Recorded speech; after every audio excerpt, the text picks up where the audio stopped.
दिल्ली की केजरीवाल सरकार और उपराज्यपाल के बीच अधिकारों की लड़ाई का जो मामला है वो लगातार गहराता जा रहा है। आज डिप्टी सीएम यानी कि उप मुख्यमंत्री मनीष सिसोदिया ने प्रेस कॉन्फ्रेंस करके कहा कि केंद्र सरकार संसद में दिल्ली के संबंध में असंवैधानिक और अलोकतांत्रिक बिल लेकर आई है और इसी को लेकर केजरीवाल सरकार केंद्र सरकार पर हमलावर है। साम दाम दंड भेद किसी भी तरह से पहले तो चुनाव जीतने की कोशिश करना, जब जनता चुनाव में हरा दे तो उसके बाद चुने हुए एमएलएज को खरीद के सरकार बनाने की कोशिश करना, सरकार चलाने की कोशिश करना, और जहां एमएलएज ना बिक पाए दिल्ली जैसी जगह पे, जब वो इसमें भी फेल हो गए कि एमएलएज खरीद पाते, तो उसके बाद में उन्होंने कॉन्स्टिट्यूशन के अगेंस्ट जाके, सुप्रीम कोर्ट के जजमेंट के अगेंस्ट जाके ये कानून अमेंडमेंट पास लेके आए हैं।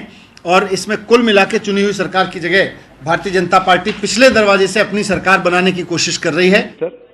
लोकसभा में सोमवार को केंद्र सरकार ने जो the government of national capital territory of Delhi amendment bill 2021 पेश किया, उससे दिल्ली की केजरीवाल सरकार बीजेपी पर जबरदस्त हमलावर है। दिल्ली सरकार के मुताबिक संशोधन बिल में दो प्रावधान असंवैधानिक और अलोकतांत्रिक हैं। पहला, बिल में लिखा गया है सरकार का मतलब उपराज्यपाल होगा। दूसरा, कहा गया है कि फैसलों से पहले उपराज्यपाल की राय लेनी होगी। अभी बीजेपी या केंद्र सरकार का पक्ष इस मामले पर सामने नहीं आया है, लेकिन अभी के स्वरूप में केंद्र सरकार का बिल सुप्रीम कोर्ट के 4 जुलाई 2018 के संवैधानिक पीठ के उस फैसले के विपरीत नजर आ रहा है, जिसमें दिल्ली की निर्वाचित सरकार और उपराज्यपाल के अधिकार और उनकी सीमा को परिभाषित किया गया था। सुप्रीम कोर्ट के फैसले का भाव ये था कि दिल्ली में सरकार का मतलब निर्वाचित सरकार होगा। कुछ विषय छोड़कर चुनी हुई सरकार बाकी राज्य सरकारों की तरह ही फैसले ले सकती है। चुनी हुई सरकार को अपने अधिकार क्षेत्र के विषयों पर फैसला लेने का अधिकार होगा, जबकि उपराज्यपाल को केवल सूचित करना होगा। इसमें अब ये क्लियर किया गया है कि एलजी जो चाहें उस फैसले को जो है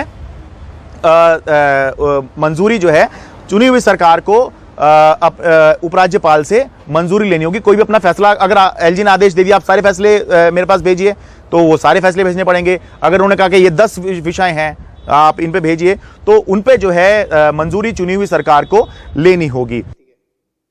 केजरीवाल सरकार और आम आदमी पार्टी कानूनी विकल्पों पर विचार कर रही हैं। जाहिर है आने वाले दिनों में हमें फिर से दिल्ली की चुनी हुई सरकार बनाम उपराज्यपाल की लड़ाई की वही पुरानी तस्वीर देखने को मिल सकती है जो 2015 से 2018 तक देखी गई। दिल्ली से शरद शर्मा, एनडीटीवी इंडिया।